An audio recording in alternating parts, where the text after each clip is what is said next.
Assalamualaikum warahmatullahi wabarakatuh. Perkenalkan, nama saya Hendrik Wahyudin dengan NIM D1B1200073, kelas AGTA, Program Studi Agroteknologi, Fakultas Pertanian Universitas Halu Oleo.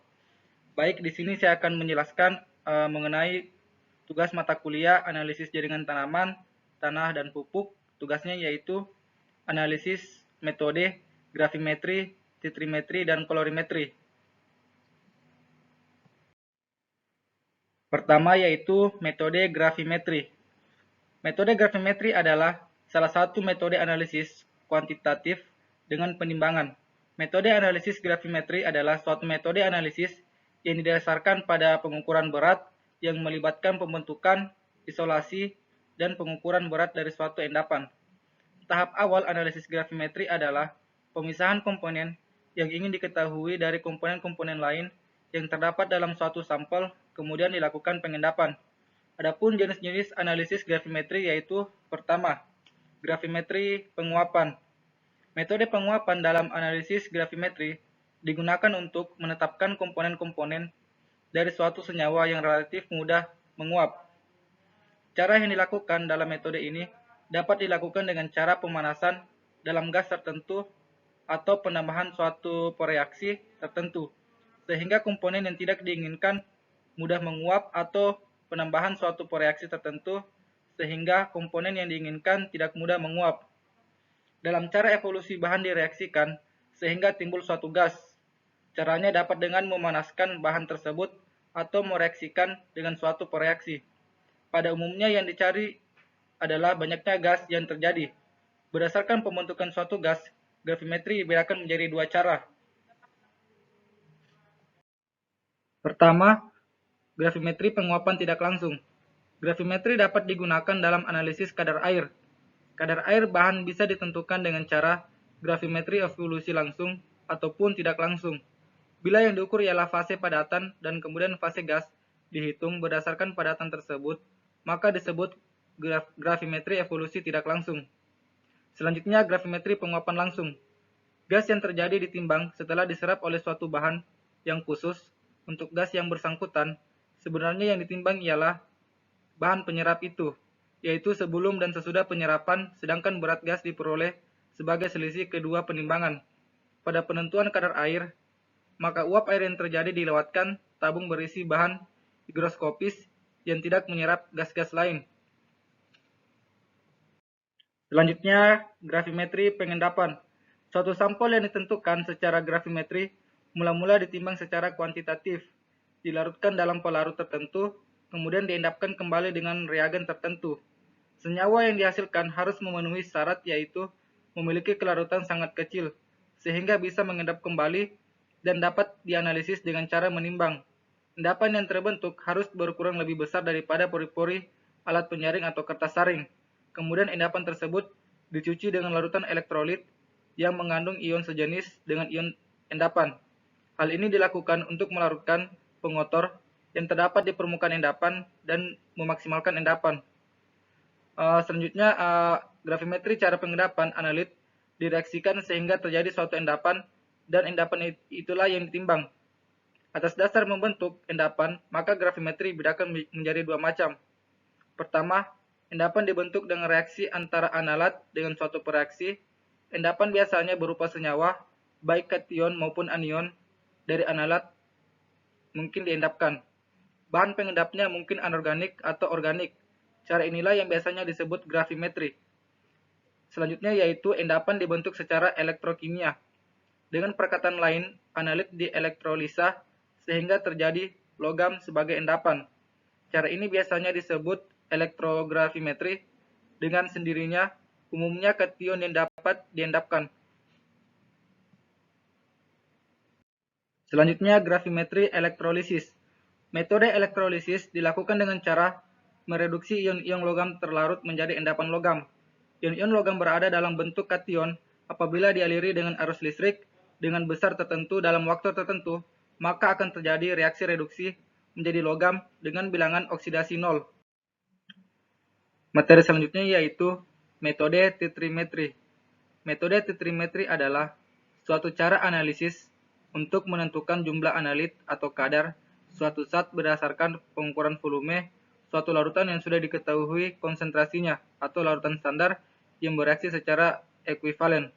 Selanjutnya, prinsip dasar analisis titrimetri, yaitu reaksi yang direaksikan disebut larutan baku atau larutan standar.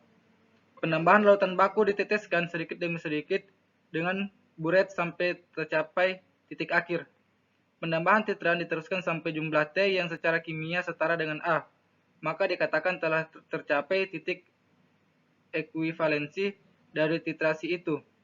Untuk mengetahui kapan penambahan titran itu harus dihentikan, maka digunakan suatu zat yang disebut indikator sehingga dapat menunjukkan terjadinya kelebihan titran dengan perubahan warna.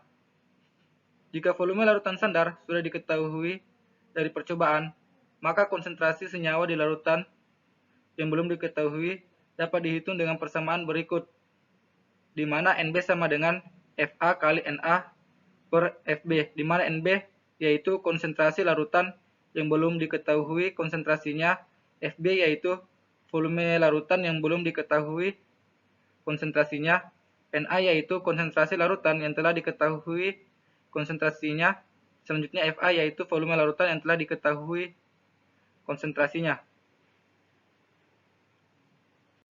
Selanjutnya, persyaratan reaksi dalam analisis titrimetri, di mana tidak semua reaksi dapat digunakan sebagai reaksi titrasi. Untuk itu, reaksi harus memenuhi syarat-syarat berikut. Pertama, berlangsung sempurna, tunggal, dan menurut persamaan yang jelas. Kedua, yaitu cepat dan reversibel. Ketiga, ada petunjuk akhir titrasi atau indikatornya. Selanjutnya yaitu larutan baku yang direaksikan dengan analat mudah didapat dan sederhana menggunakannya, serta harus stabil, sehingga konsentrasinya tidak mudah berubah bila disimpan. Tetapi dalam suatu titrasi, keempat syarat di atas tidak selalu dipenuhi dengan baik, akan tetapi kadang-kadang kekurangan itu dapat diatasi. Misalnya, suatu reaksi lambat kadang-kadang dapat dipercepat dengan katalisator, atau reaksi samping kadang-kadang dapat ditiadakan dengan mengatur kondisi titrasi. Baik, selanjutnya materi ketiga yaitu metode kolorimetri. Kolorimetri adalah metode perbandingan menggunakan perbedaan warna. Metode kolorimetri mengukur warna suatu zat sebagai perbandingan. Biasanya cahaya putih digunakan sebagai sumber cahaya untuk membandingkan absorpsi cahaya relatif terhadap suatu zat. Kolorimetri adalah suatu metode analisa kimia yang berdasarkan pada perbandingan intensitas warna larutan dengan warna larutan standarnya. Metode ini merupakan bagian dari analisis fotometri, di mana fotometri adalah bagian dari optik yang mempelajari mengenai kuat cahaya atau intensitas dan derajat penerangan. Selanjutnya, faktor yang mempengaruhi kolorimetri, di mana pemakaian indikator tidak mempengaruhi pH kolorimetri. Hal ini disebabkan karena indikator pada umumnya adalah asam atau basa yang sangat lemah. Faktor yang mempengaruhi kolorimetri adalah pemakaian indikator yang tidak cocok dengan pH larutan. Selain itu, dengan adanya protein dan asam amino, karena bersifat amfoter sehingga dapat bereaksi dengan asam ataupun basa. Kemudian, penggolongan metode kolorimetri, di mana di antaranya kolorimetri terbagi atas dua metode, yaitu pertama kolorimetri visual atau menggunakan mata sebagai detektor, selanjutnya fotometri atau menggunakan fotosel sebagai detektornya. Selanjutnya yaitu persyaratan larutan kolorimetri, di mana dipenuhi untuk absorpsi sinar tampak adalah larutan harus berwarna. Oleh karena itu, metode spektroskopi sinar tampak disebut juga dengan metode kolorimetri, dengan alatnya disebut dengan kolorimeter. Kolorimeter didasarkan pada perubahan warna larutan yang sebanding dengan perubahan konsentrasi komponen pembentuk larutan. Oleh karena itu, aspek kuantitatif merupakan tujuan pengukuran dengan metode ini. Contohnya adalah larutan nitrit dibuat berwarna dengan reaksi sulfanila midah dan N atau N1-naftil etilendiamin. Selanjutnya, Syarat pewarnaan metode kolorimetri. Yang pertama, warna yang terbentuk harus stabil. Kedua, reaksi pewarnaan harus selektif. Ketiga, larutan harus transparan. Kesentifannya tinggi. Ketetapan ulang tinggi. Warna yang terbentuk harus merupakan fungsi dan konsentrasi. Selanjutnya, keuntungan metode kolorimetri, di mana metode kolorimetri seringkali akan memberikan hasil yang lebih tepat pada konsentrasi rendah dibandingkan prosedur titrimetri ataupun gravimetri padanya. Selain itu, prosedur kolorimetri lebih sederhana dilakukan daripada prosedur titrimetri atau gravimetri. Suatu metode kolorimetri seringkali dapat diterapkan pada kondisi-kondisi di mana terdapat prosedur gravimetri ataupun titrimetri yang memuaskan, misalnya zat-zat hayati tertentu. Kemudian, analisis cara kolorimetri. Analisis cara kolorimetri berdasarkan kepada perbandingan warna larutan yang konsentrasinya tidak diketahui dengan larutan standar, yaitu larutan yang diketahui konsentrasinya. Yang dimaksud dengan warna di sini adalah semua warna yang mulai dari rentang inframerah hingga ultraviolet. Berdasarkan intensitas warnanya, konsentrasi zat yang mempunyai warna sendiri dapat diukur. Untuk zat yang tidak berwarna, contohnya kita jadikan suatu senyawa yang berwarna dengan menambahkan reaksi-reaksi yang sesuai. Intensitas dari cahaya kemudian dibandingkan dengan suatu larutan standar yang telah diketahui kepekatannya. Kolorimetri dikaitkan dengan penetapan konsentrasi suatu zat dengan mengukur absorpsi relatif cahaya sehubungan dengan konsentrasi tertentu zat itu. Selanjutnya, kalium dikromat, di mana kalium dikromat merupakan oksidator kuat dan berbahaya. Hablur berwarna merah hingga beracun dalam air panas lebih mudah larut daripada dalam air dingin, sehingga lebih mudah menghablurnya. Kalium dikromat merupakan pengoksid yang banyak digunakan dalam kimia organik dan dalam pembuatan klase. Hindari kontak dengan kalium dikromat karena menyebabkan iritasi pada mata, kulit, saluran pernapasan, dan ginjal.